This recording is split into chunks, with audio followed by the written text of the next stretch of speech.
नमस्ते,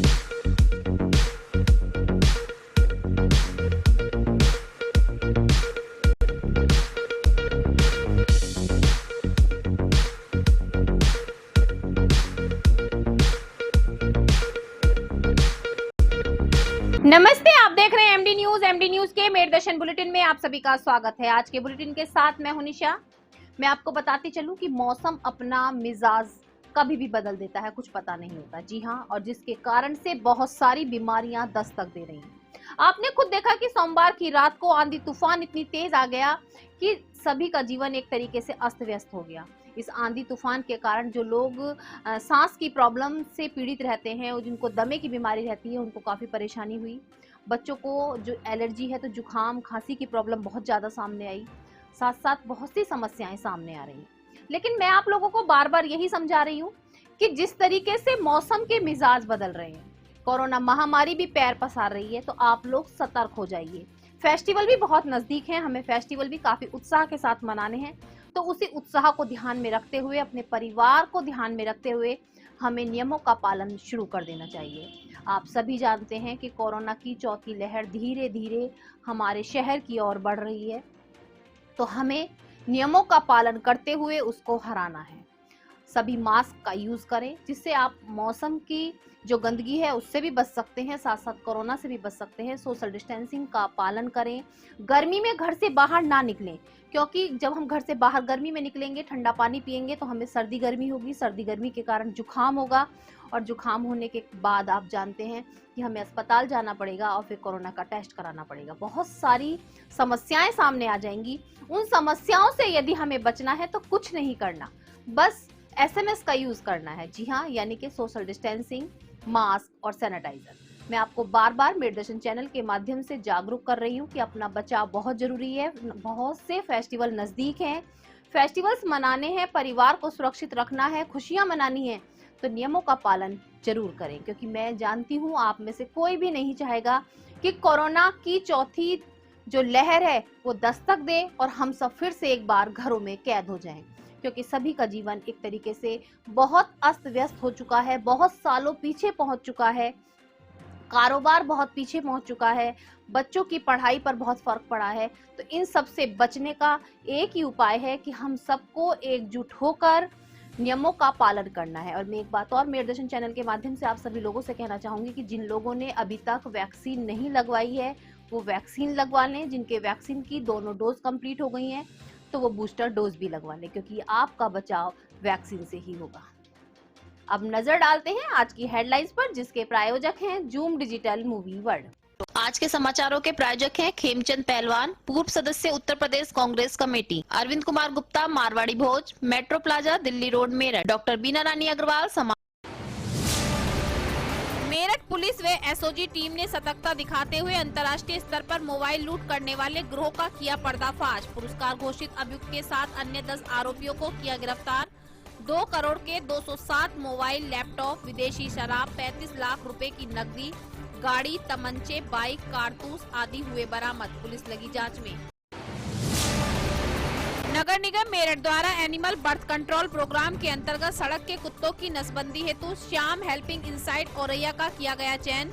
यह संस्था एनिमल बोर्ड ऑफ इंडिया में नहीं है पंजीकृत, न ही नियमों और निर्देशों को मानते हुए की जा रही नसबंदी, जिसके विरोध में आज पशु प्रेमी मनोज चौधरी, प्रिंस अग्रवाल व एनिमल केयर सोसाइटी के डॉक्टर अंशु माली ने उठाई आवाज। पशु प्रेमी द्वारा animal welfare board of India में भी करी गई शिकायत। नगर आयुक्त, मंडलायुक्त व जिलाधिकारी को जांच के लिए सौंपे गए ज्ञापन। अब तक 107 कुत्तों की जा चुकी है नसबंदी, लेकिन नहीं हुई जांच। दिल्ली रोड स्थित सरस्वती लोक में बढ़ रहा आवारा कुत्तों का आतंक। क्षेत्रवासी बहुजन समाज पार्टी के कार्यकर्ताओं के साथ पहुंचे नगर निगम। आवारा कुत्तों से निजात दिलाने के लिए नगर आयुक्त को सौंपा ज्ञापन। माध्यमिक शिक्षक संघ के सभी शिक्षकों ने उत्तर प्रदेश सरकार द्वारा शिक्षकों को अनदेखा करने से रुष्ट होकर अपने अपने सेंटरों पर किया धरना प्रदर्शन। अपनी मांगों को जल्द से जल्द पूरा करने की मांग।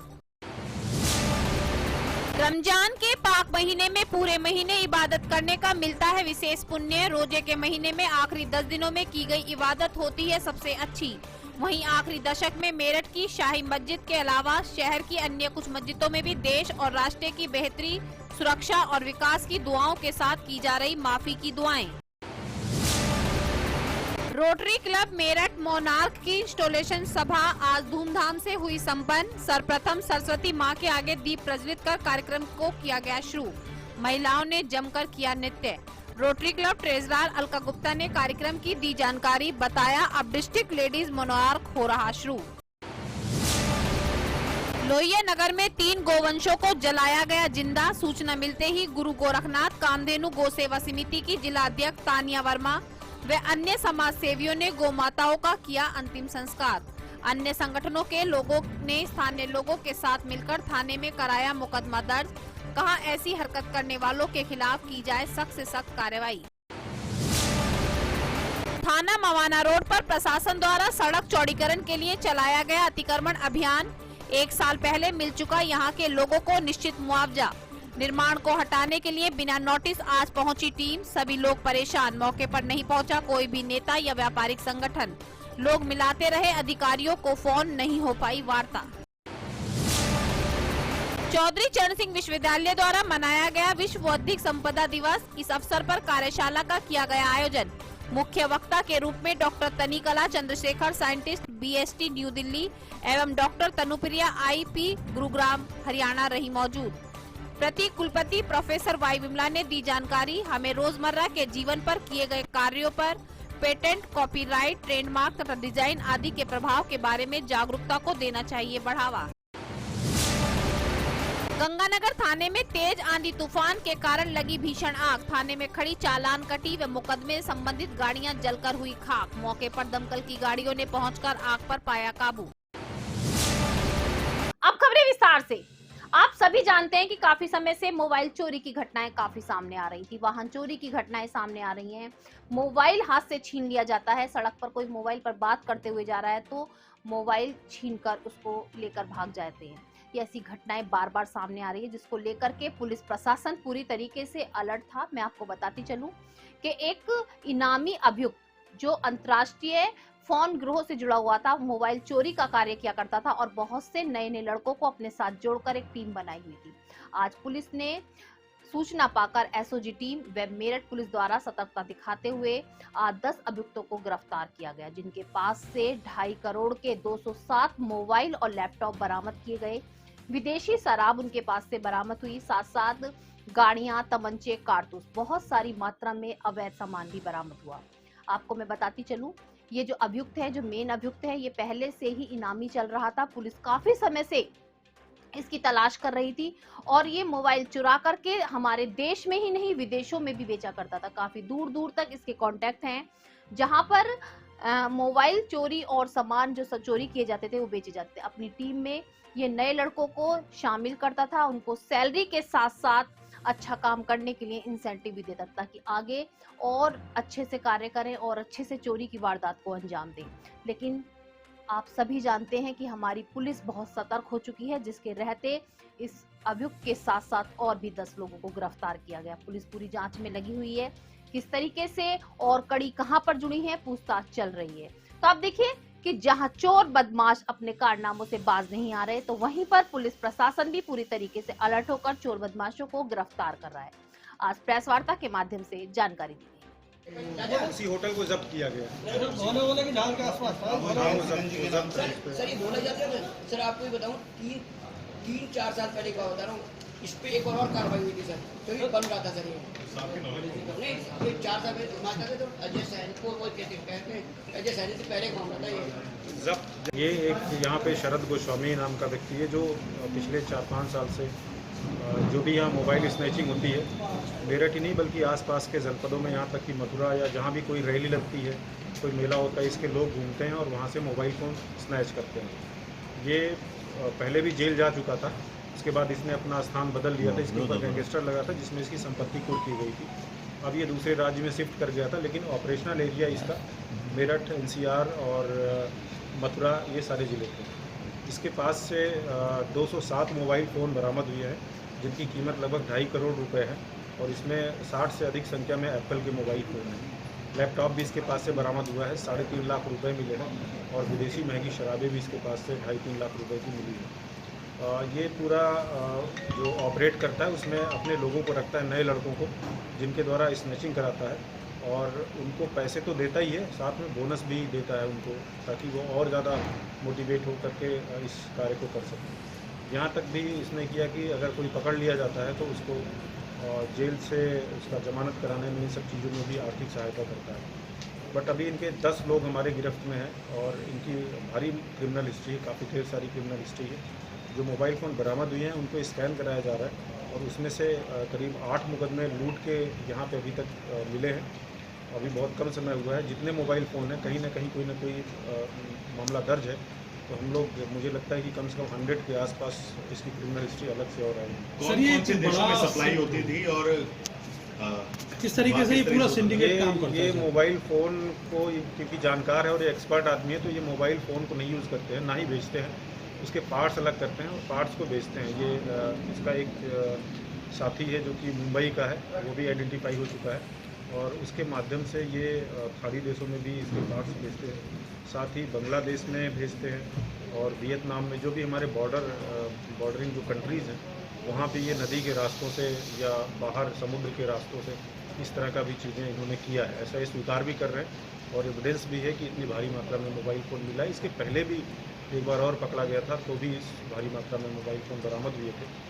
बरामदगी इस बात को साबित करती है कि काफ़ी मात्रा में इसने जो है बाहर भी भेजा है और इसके पास इस अवैध संपत्ति भी अर्जित की है, जिससे एक होटल भी बना रहा था। होटल अभी वो जब्त कर लिया गया है गैंगस्टर एक्ट के अंतर्गत और फिर से इसके ऊपर कठोर कार्रवाई की जाएगी। सर, ये बाहर कहीं शिफ्ट हो गया था?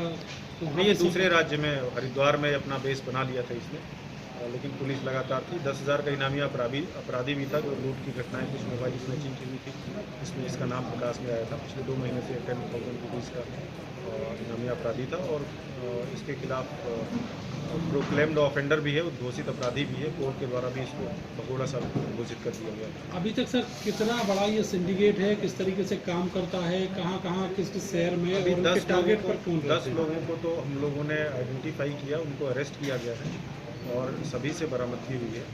ये नए लड़कों को ज़्यादातर अपने जाल में फंसाता है, जो कुछ उसमें स्कूल गोइंग लड़के भी हैं और साथ में कुछ ऐसे लोग हैं जो छोटा मोटा नशा करते हैं और उनको मुश्किल से 1500-2000 रुपये में, जो एप्पल मोबाइल फ़ोन है 50,000 का, उससे लेता है, उनको मोटिवेट करता है, उनको बोनस भी देता है ताकि वो और इसका काम चलाते रहें। परंतु अब गिरफ्तार है तो मुझे लग रहा है कि इससे जो हाल में घटनाएं हो रही थी मोबाइल स्नैचिंग की, निश्चित रूप से थोड़ा सा फर्क पड़ेगा। जनसंख्या नियंत्रण बहुत जरूरी है, चाहे वो मनुष्यों को लेकर हो या जानवरों को लेकर। उसी को लेकर के नगर निगम द्वारा अभियान चलाया जा रहा है। सड़क पर घूम रहे आवारा डॉग्स या अन्य डॉग्स को लेकर के नसबंदी कार्यक्रम का आयोजन किया जा रहा है, जिसमें औरया की एक संस्था को ये पूरा जिम्मेदारी दी गई है और मेरठ में ये संस्था कार्य भी कर रही है। लेकिन आज एनिमल केयर सोसाइटी के डॉक्टर अंशु माली और वह कुछ समाज सेवियों ने आवाज उठाई कि संस्था द्वारा किए जाए जो कार्य हैं वो ठीक तरीके से नहीं किए जा रहे हैं। पहले भी इस चीज की सूचना जिलाधिकारी और नगर आयुक्त को दी गई है कि कार्य की जांच की जाए कि किस तरीके से कार्य को किया जा रहा है। नमस्कार, मेरा नाम प्रिंस अग्रवाल है और हम सभी लोग सामाजिक कार्यकर्ता हैं और आज हम लोग जिलाधिकारी महोदय से नगर निगम द्वारा चलाए जा रहे कुत्तों की नसबंदी अभियान के संबंध में मिले थे। जिस तरीके से नगर निगम द्वारा अवैध रूप से कुत्तों की नसबंदी की जा रही है, उन्होंने ठेका जो है वो श्याम हेल्पिंग इनसाइट एजेंसी को दे रखा है, जो animal welfare board of India से नहीं है। जब इसके बारे में आरटीआई कार्यकर्ता मधु चौधरी द्वारा जानकारी प्राप्त करी गई तो नगर निगम द्वारा आरटीआई के जवाब में एक पंजीकरण नंबर दिया गया, जो AWBI में ऐसा पंजीकरण संख्या है नहीं और एनिमल और श्याम हेल्पिंग इनसाइट एजेंसी जैसी संस्था का पंजीकरण नहीं है, बस श्याम गौशाला सेवा समिति है। जब जिला प्रशासन से, जब नगर निगम से जो है जवाब मांगने से जो हमें प्रमाण पत्र प्रस्तुत किया है वो श्याम गौशाला सेवा समिति से करे हैं और श्याम हेल्पिंग इनसाइट एजेंसी से नहीं करे हैं, जो साफ दर्शाता है कि अवैध रूप से कुत्तों की नसबंदी इस एजेंसी द्वारा की जा रही है और उसमें बहुत बड़ा घोटाला है, जो जानवरों की जान को खतरा भी है। असलियत में बात यह है कि हम लोग नसबंदी प्रोग्राम के खिलाफ नहीं है, मगर इसका जो तरीका है उसके खिलाफ है। ये लोग कहीं का कहीं कुत्तों को छोड़ रहे हैं, एक मोहल्ले के बजाय 4 मोहल्लों के क्रॉस करके छोड़ रहे हैं। दूसरी बात यह है, इन्हें इस एरिया की, किसी एरिया की जानकारी नहीं है मेरठ के, और ये छोटे छोटे पिल्लों को भी उठा रहे हैं, प्रेग्नेंट बिचेस को उठा रहे हैं, बीमार कुत्तों को उठा रहे हैं, बुजुर्ग कुत्तों को उठा रहे हैं। अब आपकी क्या मांग है? हमारी मांग ये है कि इस एजेंसी की जांच की जाए कि ये animal welfare board of India से नहीं है तो ये फिर कार्य क्यों कर रही है, और किसी एनिमल वेलफेयर बोर्ड इंडिया के पास एजेंसी को ये ठेका दोबारा दिया जाए। जहां एक और डॉग्स की नसबंदी को लेकर के आज एनिमल केयर्स के डॉक्टर और पशु प्रेमी पहुंचे, जिलाधिकारी को ज्ञापन सौंपा। तो वहीं मैं आपको बताती चलूं, दिल्ली रोड स्थित सरस्वती लोक कॉलोनी के आज क्षेत्रवासी बहुजन समाज पार्टी के कार्यकर्ताओं के साथ जिलाधिकारी से मिले, नगर आयुक्त से मिले। उनका यही कहना है कि जो आवारा कुत्तों का आतंक है वो बढ़ता जा रहा है, घरों में भी घुसने लगे हैं, जिससे बच्चों की जो है जान को भी खतरा है, बच्चों को बाहर नहीं छोड़ा जा सकता, बड़ों पर भी हमला होने लगा है। जल्द से जल्द कोई ना कोई कार्रवाई की जाए। आज नगर आयुक्त को ज्ञापन सौंपा गया और कहा गया कि कार्रवाई की जाए, इन कुत्तों के आतंक पर रोक लगाई जाए। हम लोग हमारी कॉलोनी में बहुत ज्यादा कुत्ते हैं, हम उनसे इतने परेशान हैं, बच्चे बाहर नहीं निकल सकते, ट्यूशन नहीं जाते, हम लोग इतने परेशान हो चुके हैं कि हम लोग इसीलिए नगर आयुक्त जी के पास आए थे। हमने कहा वो कार्रवाई करेंगे, उन्होंने हमें आश्वासन दिया है, हम बहुत सेटिस्फाइड हुए हैं, इसलिए अब हम जा रहे हैं। कौन सी कॉलोनी, किस जगह? सरस्वती लोक, माधवपुरम। और मेरे पास, मेरा घर सरस्वती लोक में है, मेरे पास काफ़ी सारी महिलाएं काफ़ी दिन से आ रही थी। मुझे इन्होंने अवगत कराया कि काफ़ी सारे आवारा कुत्ते हमारे सरस्वती लोक में घूम रहे हैं, जिसकी वजह से कोई अप्रिय घटना ना हो जाए। इनके बच्चे, छोटे छोटे बच्चे हैं, स्कूल से बसों से उतरते हैं, वो कुत्ते उग्र होकर उनके पीछे भागते हैं। काफ़ी सारा इनके बच्चों के साथ मिसहैपनिंग बहुत सारी हुई हैं। पीछे इन्होंने काफ़ी सारे फ़ोटो भी दिखाए हैं, जिसकी वजह से उनके बच्चों के चोटें आई हैं, वो बाहर निकलने में भी कतरा रहे हैं, डर रहे हैं। तो मेरा एक नगर आयुक्त साहब से एक निवेदन है, विनम्र निवेदन है कि जिस तरीके से सहारनपुर में अभी घटना घटित हुई है, दो बच्चे मासूम बच्चे थे, जो 4 साल की बेटी थी, उसके अपने फादर के पीछे जाती है और कुछ देर बाद जब उसके फादर नमाज पढ़ के वापस निकलते हैं तो उन्हें पता लगता है कि उसके बच्ची के कुत्तों ने चिथड़े करके खा गए हैं।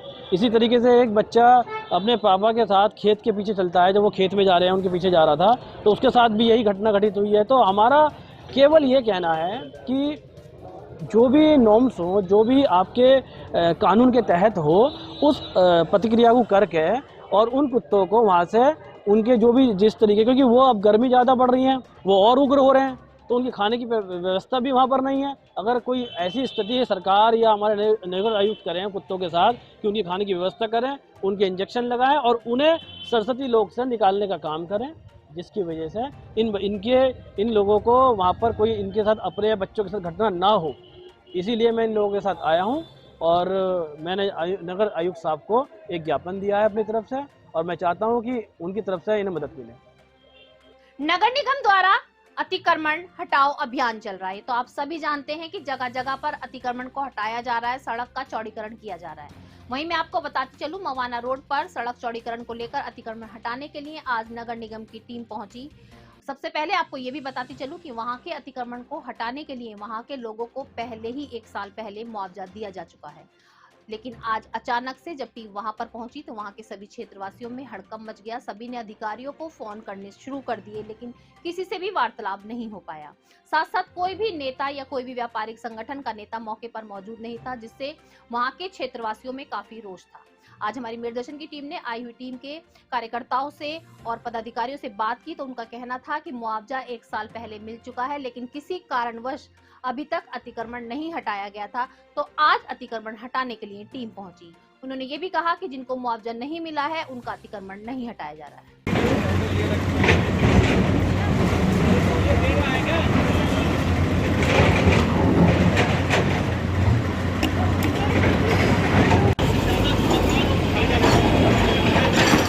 और ये शाम तक जो अभियान है वो जारी रहेगा और आगे की भी तस्वीरें मैं आपको दिखाता हूँ।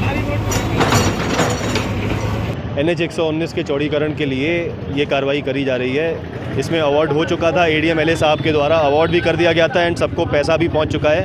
95% लोगों को पैसा पहुंच चुका है, बट पोजीशन नहीं छोड़ा जा रहा था, तो हम लोग ने डिसाइड किया कि अब इसको बाय फोर्स कब्जा लेने का टाइम आ गया। कितनी इमारतें जमींदोज की जा रही है? अब नंबर तो मुझे नहीं पता है, बट हाँ ये स्ट्रेच 3 गाँवों को मिलाकर है, इंचौली, मुजफ्फरनगर, सैनी और सलारपुर जलालपुर, जहाँ हम खड़े हैं। कुछ लोगों को ना मुआवजा नहीं मिला था, जिनका मुआवजा नहीं मिला उनसे पोजीशन नहीं ले रहे हैं। आपके पीछे ही ये स्ट्रक्चर्स हैं, इनको हम टच नहीं कर रहे हैं।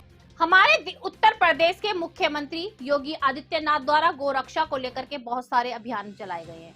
गौशालाएं बनाई गई हैं और गोरक्षा को लेकर के संगठन भी तैयार किए गए, लेकिन उसके बाद भी गोवंशों के साथ इस तरीके की हत्याएं सामने आ रही हैं, गोवंशों के इस तरीके से अत्याचार सामने आ रहे हैं, तो क्या किया जाए। आज मैं आपको बताती चलूं, लोहिया नगर में 3 गोवंशों को जलाया गया। जब मौके पर सूचना पहुंची तो गौ रक्षा वंश के बहुत सारे कार्यकर्ता, वहां की जिला अध्यक्ष और अन्य संगठन के लोग पहुंचे। सबसे पहले तो तीनों गोवंशों का अंतिम संस्कार विधि विधान से कराया गया। तत्पश्चात क्षेत्रवासियों की मदद से थाने में कंप्लेंट भी कराई गई। एक और तो उत्तर प्रदेश के मुख्यमंत्री द्वारा बड़े बड़े दावे किए जा रहे हैं कि गोवंशों के लिए सुरक्षा की पूरी जिम्मेदारी ली गई है, गौशालाएं खोली गई हैं, उनके खान पीन का ध्यान रखा जा रहा है, लेकिन उसके बाद भी ऐसे कुछ लोग निकल कर आ रहे हैं जो गोवंशों पर इस तरीके के अत्याचार कर रहे हैं। उन्होंने कहा कि ऐसे लोगों के खिलाफ सख्त से सख्त कार्रवाई होनी चाहिए। नमस्कार सभी को, मैं तान्या वर्मा, वरिष्ठ समाज सेवी व जिला अध्यक्ष मेरठ। आज मेरठ में हुई एक घटना, 3 गौवंशों को जिंदा जला दिया गया। एक बहुत ही शर्मनाक और एक दुखद विषय है। हमारे माननीय मुख्यमंत्री जी इतना कुछ कर रहे हैं गौवंशों के लिए, उनकी सुरक्षा के लिए, उनके स्वास्थ्य के लिए। साथ ही साथ हम लोगों के भी पूरे प्रयास हैं कि हम गौवंश को राष्ट्रमाता घोषित करने का कोशिश कर रहे हैं। वह इतने कुछ प्रयास कर रहे हैं, एप्लीकेशंस लगा रहे हैं, प्रार्थना पत्र लगा रहे हैं, बहुत कुछ कर रहे हैं, पर उसके बावजूद भी हमारे मेरठ में आज भी कुछ ऐसे लोग हैं घटिया मानसिकता के जो ऐसे दुष्कर्म करने का साहस रखते हैं। तो मेरा से सरकार से इतना कहना है कि इस विषय को बहुत ही गंभीरता से लिया जाए व साथ ही साथ ऐसे दुष्कर्म करने वालों को ऐसी सज़ा दी जाए कि दोबारा ऐसी हरकत करने से उनकी रूह कांपे और बाकी लोगों को सीख मिले कि ऐसा दुष्कर्म करने से उनको क्या झेलना पड़ेगा। सिर्फ मैं इसी के साथ अपनी वाणी को विराम देती हूँ और मैं सिर्फ इतना कहना चाहूँगी, जय गौ माता, जय हिंद, जय भारत। माध्यमिक शिक्षक संघ के सभी शिक्षक उत्तर प्रदेश सरकार द्वारा अनदेखा किए जाने से काफी क्रोध में हैं। उनका कहना है, कल भी मैंने आपको दिखाया, उनका कहना है कि हमारी मांगों को जल्द से जल्द सुना जाए, हमारी मांगों को पूरा किया जाए। लेकिन आज मैं आपको बताती चलूं, सभी शिक्षकों ने अपने अपने संस्थान पर बैठकर धरना प्रदर्शन किया और सभी ने कहा कि जल्द से जल्द हमारी मांगों को पूरा किया जाए। शिक्षक जो है देश के भविष्य के लिए बच्चों को तैयार कर रहे हैं, लेकिन शिक्षकों को ही अनदेखा किया जा रहा है।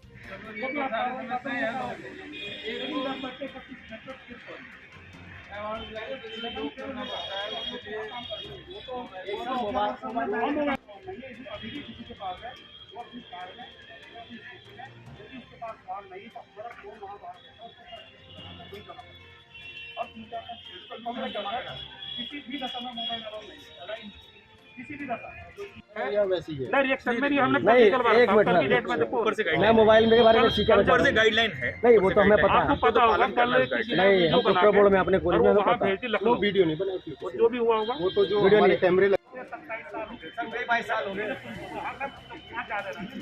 आप तो बड़े हैं, तभी आप प्रिंसिपल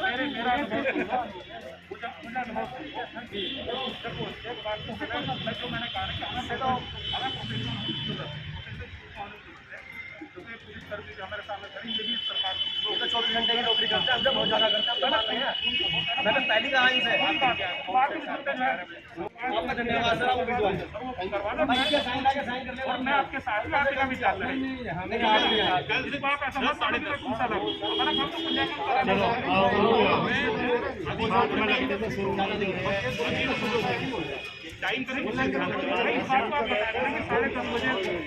हमारा ऐसा था कि हम कल हमारी शिक्षक संघ की एक टीम विद्यालयों का भ्रमण कर रही थी और उसमें प्रशासन को निर्देश हुए कि ये कुछ लोग अवांछित लोग विद्यालयों में घूम रहे हैं, इन्हें रोका जाए।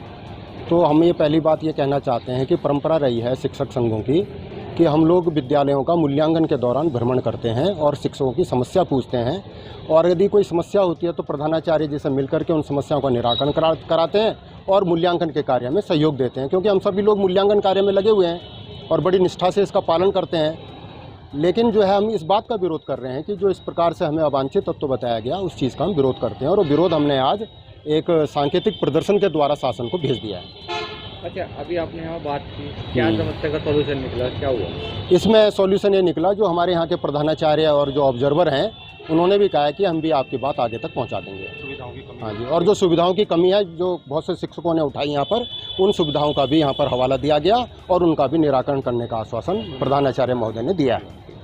जहां हर संगठन संगठन किसी न किसी रूप में कार्य कर रहा है, हर संगठन कोई ना कोई कार्य कर रहा है, कोई ना कोई इस तरीके की संस्थाएं आगे आ रही हैं जो हर चीज में बढ़ चढ़कर भाग ले रही है। वहीं मैं आपको बताती चलूं, रोटरी क्लब मोनार्क द्वारा भी आज प्रथम महिला मीटिंग संपन्न की गई और बहुत ही हर्षोल्लास के साथ, बहुत ही उत्साह के साथ आज मीटिंग संपन्न हुई। सबसे बड़ी बात मैं आपको ये भी बताती चलूं कि सरस्वती दीप जलाने के बाद, सरस्वती जी की प्रतिमा के आगे दीप प्रज्वलित करने के बाद महिलाओं ने जमकर नृत्य किया और कार्यप्रणाली तैयार की। आगे किस तरीके से कार्य करना है उस पर भी सभी महिलाओं ने अपने अपने विचार रखे। महिला कार्यकारिणी का गठन भी किया गया और आपको ये भी बताती चलूं कि रोटरी क्लब मोनार्क महिला जो टीम बनी है ये पहली बार बनी है। अब ये टीम महिलाओं से जुड़ गई है और महिलाएं भी इसमें बढ़ चढ़कर कार्य कर रही हैं।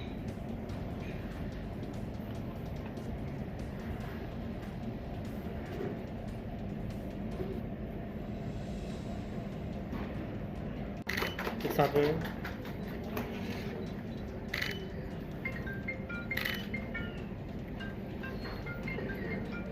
First lady.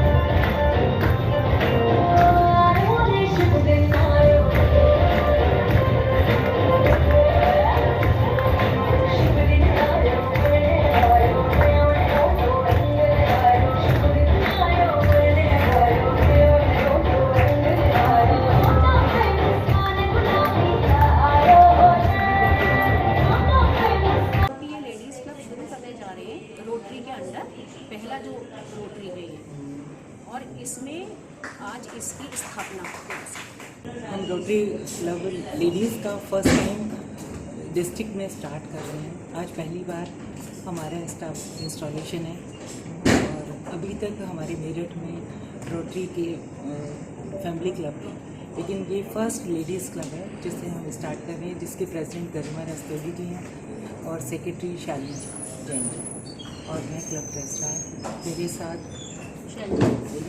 शैलजर दीवान। आगे क्या प्रोग्राम रहेगा?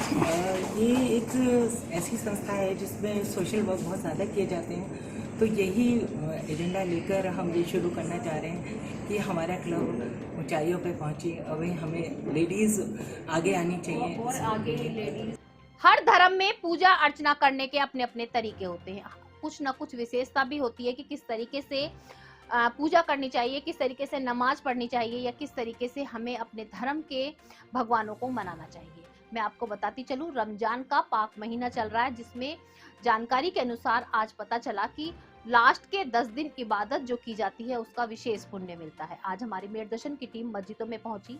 आज मस्जिदों में पहुंचकर जो जानकारी हासिल की उसकी थोड़ी सी बातें मैं आपको बताना चाहूंगी। सबसे पहले जानकारी ली गई कि 10 दिन तक जो भी व्यक्ति मस्जिदों में रहकर नमाज अदा करता है, वहां पर पर्दे डाल दिए जाते हैं, वहीं पर रहते हैं और 10 दिन तक इबादत करते हैं। अपने परिवार की सुख शांति मंगल कामना के साथ साथ पूरे देश में भाईचारा और सौहार्द बनाने की भी कामना की जाती है। इसे एतिकाफ कहा जाता है और ये बहुत से लोग करते हैं जो मस्जिदों में रहते हैं। आज मेरठ की शाही मस्जिद के साथ साथ अन्य मस्जिदों में भी नमाज अदा की गई।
एतकाफ़ का मकसद है कि अल्लाह की बारगाह में हाज़िरी देना और वहाँ उनके दर पे बैठ जाना कि अल्लाह हम जो भी आप से मांगेंगे वो हम लेकर के जाएंगे। इसका मकसद ये है कि एक बादशाह के घर पे हम जा कर के बैठ गए और उससे अपनी फरियाद हमने रखी और उसे कबूल कराने के लिए वहाँ से नहीं हटेंगे जब तक कबूल नहीं होगी। अब ये मेरा ख़ास तौर से ये मकसद है कि इस वक्त जो माहौल चल रहा है, जिस तरह की हमारे देश में अफरा तफरी का माहौल है, कि अल्लाह से यही हमारी दुआ है कि यहाँ अमन व चैन कायम रहे और आपसी भाईचारा बना रहे और अल्लाह हम सब के दिलों से नफ़रतें दूर करे और हमें एक जैती जिस तरह से हम पहले रहते आए थे इस तरह से अमन व चैन के साथ अपने देश में रहें। 10 साल से मैं एतकाफ़ में हूँ। हर साल आखिरी अशरे का एतकाफ़ होता है और बहुत सारी चीज़ें होती हैं, अल्लाह से मांगना होता है, बहुत सारी अपनी भी ज़रूरियात हैं और अपने बच्चों का भी कुछ मकसद होता है मांगने का। और आजकल जो मुल्क का जो माहौल है वो साजगार नहीं है, तो मुल्क के लिए भी हम ख़ास तौर से दुआएं कर रहे हैं कि अल्लाह करे कि हमारे मुल्क के अंदर अमन व अमान कायम हो, इत्तेफाक और इत्तेहाद हो, आपसी भाईचारा बना रहे। तो मुल्क की सलामती के लिए भी ख़ास तौर से दुआएं कर रहे हैं क्योंकि ये आखिरी अशरा है और इसमें अल्लाह की ख़ास नज़र इनायत होती है। अल्लाह की तरफ से ऐलान आम होता है कि तुम बंदो मुझसे मांगो मैं तुम्हारी दुआएं कबूल करूँगा। तो हम ख़ास तौर से अपने मुल्क की सलामती के लिए भी इसमें दुआ कर रहे हैं कि अल्लाह इस इत्तेफाक और इत्तेहाद को बनाए रखे, यकजहती बनी रहे हिंदू मुस्लिम में आपस में।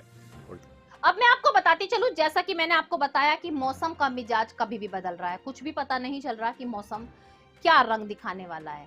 सोमवार देर रात आपको बताती चलूं, तेज आंधी तूफान के कारण सभी का जीवन अस्त व्यस्त हो गया। आंधी के कारण कई जगहों पर आग भी लगी। वहीं गंगानगर थाने में इतनी भीषण आग लगी कि वहां पर खड़ी हुई जो चालान कटी हुई गाड़ियां थी या जो मुकदमा चल रही गाड़ियां थी उनमें आग लग गई और जलकर वो खाक हो गई। फायर ब्रिगेड की गाड़ी मौके पर पहुंची, काफी मशक्कत के बाद आग पर काबू पाया गया। पूरे शहर का यदि हाल बताती चलूं तो कई जगहों पर आंधी तूफान के कारण नए बनते हुए मकानों की दीवार गिर गई। साथ साथ कई जगह पर बिजली के तार गिरने से बिजली नहीं आई और कई क्षेत्रों में तो बिजली काफी लेट नाइट आई। तो आप देख सकते हैं कि आंधी तूफान के कारण एक तरीके से पूरा बवंडर छाया हुआ था और मौसम का रंग एकदम से बदला, किसी को संभलने का मौका भी नहीं मिला। ये थाना गंगानगर में माल मुकदमाती जो गाड़ियां यहाँ थी, इनमें जो है आंधी के बाद जो है इसमें शॉर्ट सर्किट हो गया वायर में और वायर से तार सर्किट से आग और चिंगारी निकली और इसमें जो फोम पर गिरी, फोम ने धीरे धीरे सारी गाड़ियों को लपेट में ले लिया। जब तक फायर सर्विस को सूचना मिली तब तक सारी गाड़ियां धू कर जल रही थी और 5 गाड़ियां फायर सर्विस की पहुंच करके आग को पूरी तरह से कंट्रोल कर दिया। कितनी गाड़ियां, कितनी कीमत की माल होगा? अब माल में तो जांच के बाद पता चल सकता है कितनी गाड़ियां और कितनी कीमत क्या रही। तो आपके किसी बच्चों को नहीं, किसी तरह का कोई जीव हानि नहीं हुई। आज के मेरे दर्शन बुलेटिन में बस इतना ही। तेज और ताजा खबरें जानने के लिए देखते रहिए मेरे दर्शन। यदि आप भी हमारे साथ जुड़ना चाहते हैं तो नीचे दिए गए नंबर पर संपर्क करें और सब्सक्राइब करें MD न्यूज मेरठ।